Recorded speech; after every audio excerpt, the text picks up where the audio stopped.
నమస్తే, జై శ్రీరామ్. ఈ మధ్యకాలంలో సాయిబాబా భక్తులు ఏమంటున్నారంటే, అసలు మీకు సాయిబాబా గురించి ఏం తెలుసు, ఈ హిందుత్వవాదులకు సాయిబాబా గురించి ఏం తెలుసు, ఏమి తెలుసుకోకుండా సాయిబాబాను విమర్శిస్తున్నారు. ఈ విధమైన ధోరణిని మానుకోండి, మీ వల్ల సనాతన ధర్మానికి చాలా నష్టం జరుగుతుంది. అసలు ఏమాత్రం అవగాహన లేకుండా మీరు మాట్లాడుతున్నారు. అసలు మా సాయిబాబా కరడుగట్టిన హిందుత్వవాది. శ్రీరామనవమి వేడుకలను అంగరంగ వైభవంగా జరిపించినటువంటి వ్యక్తిని పట్టుకొని మీరు ఈ విధంగా మాట్లాడటం మంచిది కాదు అని చెప్పేసి వారు చెప్తున్నారు. మీరు సాయి సచ్చరిత్రను చదవండి, మీకు అనేక విషయాలు తెలుస్తాయి అని చెప్పేసి వాళ్ళు చెప్పడం జరిగింది. అయితే సాయి సచ్చరిత్రను చదివిన తర్వాత తెలిసిన విషయం ఏంటి అంటే, షిరిడీలో శ్రీరామనవమి వేడుకలు అనేవి అంగరంగ వైభవంగా జరిగాయి. అనాదిగా వందల ఏళ్ళుగా శ్రీరామనవమి ఉత్సవాలు షిరిడీ గ్రామంలో అంగరంగ వైభవంగా జరిగాయి.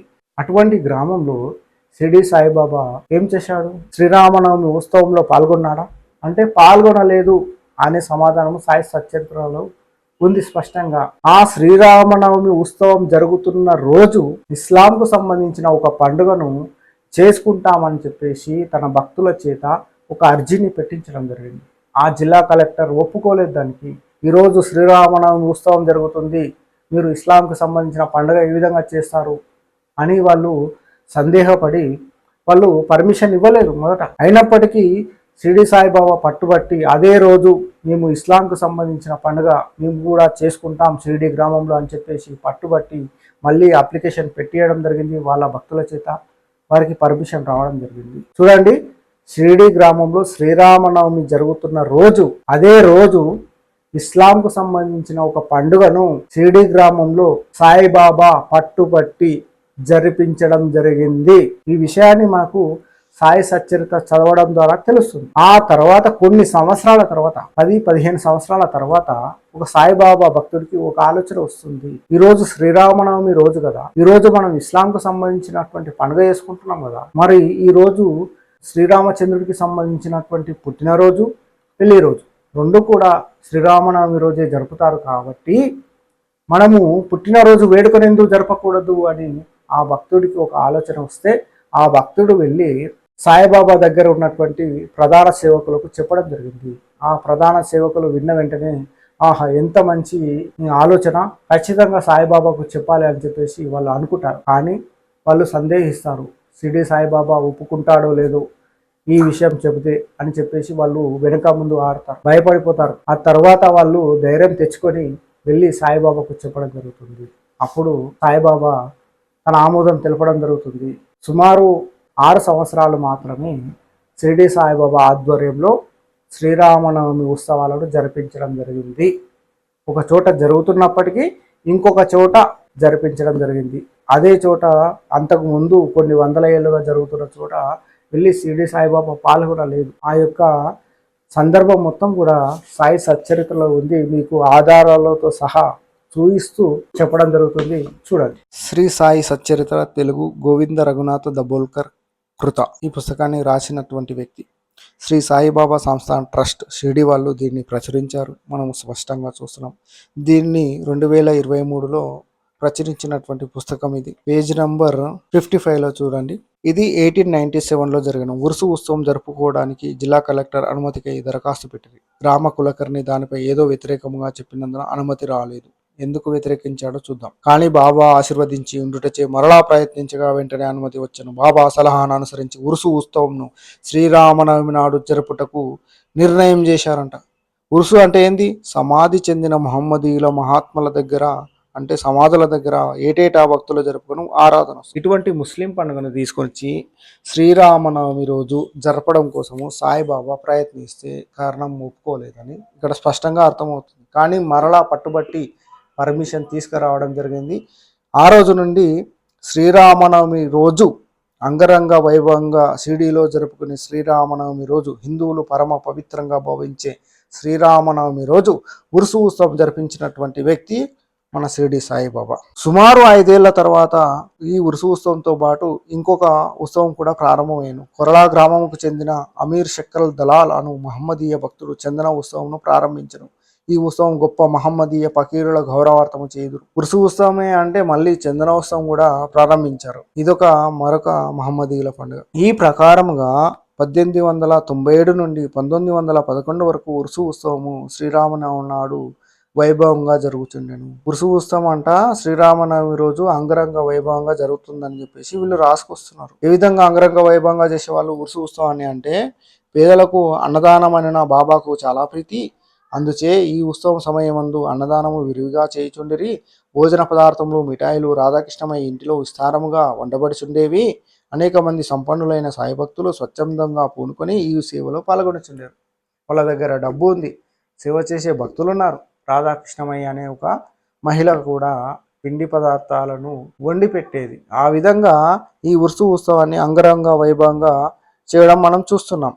ఎప్పటి నుంచి 1897 నుండి 1911 వరకు. 1912లో ఈ ఉత్సవంకు సంబంధించిన ఒక మార్పు జరిగను. శ్రీ సాయినాథ సగుణోపాసన గ్రంథకర్త అయిన కృష్ణారావు జాగేశ్వర భీష్మ అనువాడు దాదాసాహెబ్ కాపాడేతో కలిసి ఉత్సవంకు వచ్చాను. ఉరుసు ఉత్సవంకు సాయిబాబా భక్తులు వస్తున్నారు చూడండి.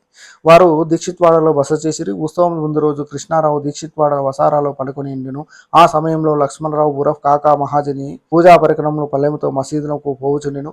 అతనిని చూడగానే భీష్మకు ఒక కొత్త ఆలోచన తట్టెను. వెంటనే కాకా మహాజని దగ్గరికి పిలిచి అతనితో ఉరుసు ఉత్సవం శ్రీరామనవమి నాడు చేయమన్నట్లు భగవత్ ఉద్దేశము ఏమియో ఉండవచ్చును. శ్రీరామనవమి హిందువులకు చాలా ముఖ్యమైన పర్వదినము కనుక ఈ దినమునందు మనము రామ జన్మోత్సవం ఎలా జరపకూడదని ఆ వ్యక్తి సాయిబాబా భక్తుడి వద్ద చెప్పాడు. సాయిబాబా భక్తుడు వెళ్ళి షిరిడి సాయిబాబాకు చెప్పిన వెంటనే అతడు దానికి పర్మిషన్ ఇవ్వడం జరుగుతుంది. అదంతయు ఏమని అక్కడ ఊయల ఎందుకు కట్టిరని బాబా అతనిని అడిగాను.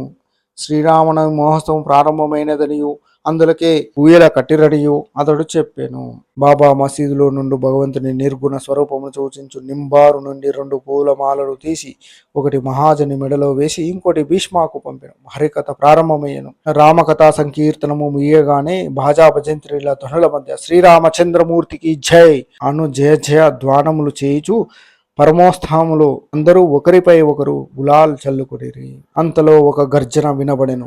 భక్తులు చల్లుకొనుచుండిన గులాల్ ఎటులనో పోయి బాబా కంటిలో పడెను. బాబా కోపముతో బిగ్గరగా తిట్టుటూ ప్రారంభించెను. ఇది చూసి చాలా మంది భయముతో పారిపోయిరి. కానీ బాబా యొక్క సన్నిహితుల భక్తులు మాత్రము అవన్నీ తిట్ల రూపముగా బాబా తమకిచ్చిన ఆశీర్వాదములని గ్రహించి కదలక అక్కడనే ఉండిరి. చూడండి, శ్రీరామనవమి వేడుక జరుగుతుంటే శ్రీరామనవమి వేడుకలో సాయిబాబా పాల్గొన్నట్లు మనకు ఇక్కడ లేదు. కానీ షిరిడి సాయిబాబా అక్కడ కూర్చొని ఉండగా ఏదో గులాలు వచ్చి కంట్లో పడితే వాళ్ళని అందరినీ పచ్చి బూతులు తిడితే సాయిబాబా భక్తులు అందరూ పారిపోతారు. కొంతమంది మాత్రం ఇదంతా కామనే, ఎప్పుడు సాయిబాబా మమ్మల్ని బూతులు తిడతారు, అవే మాకు ఆశీర్వాదాలు అని చెప్పేసి వాళ్ళు సముదాయించుకుని అక్కడే బాబా దగ్గర ఉన్నారు. శ్రీరామ జయంతి నాడు రావణుడనే అహంకారాది అర్షడ్ వర్గంలో సంహరించుటకు శ్రీ సాయి రూపంలో ఉన్న శ్రీరాముడు ఆగ్రహించుట సహజమే కదా అని భావించిరి. శ్రీరాముడే శ్రీ సాయి రూపంలో ఉండి బూతులు తిడుతున్నాడు అన్నట్లు రాసి భక్తులను ఇష్టం వచ్చినట్లు తిడితే వాళ్ళు పారిపోయే స్థితి అక్కడ ఉంది. అటువంటి సందర్భంలో శ్రీరాముడే శ్రీ సాయి రూపంలో వచ్చి తిడుతున్నారు అని చెప్పేసి వీళ్ళు సాయి సచ్చరిత్రలో రాస్తున్నారు. షిరిడి సాయిబాబా శ్రీరామనవమి ఉత్సవం షిరిడిలో జరుగుతున్నప్పటికీ ఆ రోజు అక్కడ వెళ్ళి పాల్గొనకుండా అదే రోజు ఉరుసు ఉత్సవం జరిపించాడు. ఉరుసు ఉత్సవం జరిపించడం కోసం పర్మిషన్ అడిగితే అక్కడ కలెక్టర్ కూడా ఒప్పుకోలేదు. మళ్ళీ తిరిగి ప్రయత్నం చేసి శ్రీరామనవమి రోజే ఉరుసు ఉత్సవం జరిపించినటువంటి సందర్భాలను మనం చూస్తున్నాం. 1897 నుంచి 1911 వరకు దాదాపు 15 సంవత్సరాలు శ్రీరామనవమి రోజు ఉరుసు ఉత్సవము షిరిడి సాయిబాబా జరిపించాడు. 1912 నుంచి 18 వరకు, అంటే షిరిడి సాయిబాబా 18లో చనిపోయాడు కాబట్టి దాదాపు 6 సంవత్సరాలు మాత్రమే శ్రీరామనవమి జరిగినట్లు మనకు తెలుస్తుంది. 15 సంవత్సరాలు శ్రీరామనవమి ఉత్సవం రోజు ఉరుసు ఉత్సవం జరిపిస్తే కేవలం 6 సంవత్సరాలు శ్రీరామనవమి షిరిడి సాయిబాబా ఆధ్వర్యంలో జరిగింది. చూశారు కదా, షిరిడి సాయిబాబా ఆధ్వర్యంలో శ్రీరామనవమి ఉత్సవాలు షిరిడిలో ఏ విధంగా జరిగాయో, ముందు ఏ పండుగను చేయించాడో, ఆ తర్వాత ఎన్ని సంవత్సరాలు శ్రీరామనవమి జరిగింది, ఈ విషయం మనకు సాయిబాబా సచ్చరిత్ర చదివితే కానీ మనకు తెలియలేదు. ఇటువంటి నిజాలు మనకు తెలియాలంటే మనము సాయి సచ్చరిత్రను చదవాలి. సాయిబాబా భక్తులు చెప్పిన విషయాలను గుడ్డిగా నమ్మకండి. ఒకసారి సాయి సచ్చరిత్రను చదివితే మనకు అసలు విషయాలు తెలుస్తాయి. ఛానల్ను సబ్స్క్రైబ్ చేసుకోవడం మర్చిపోకండి. జై శ్రీ.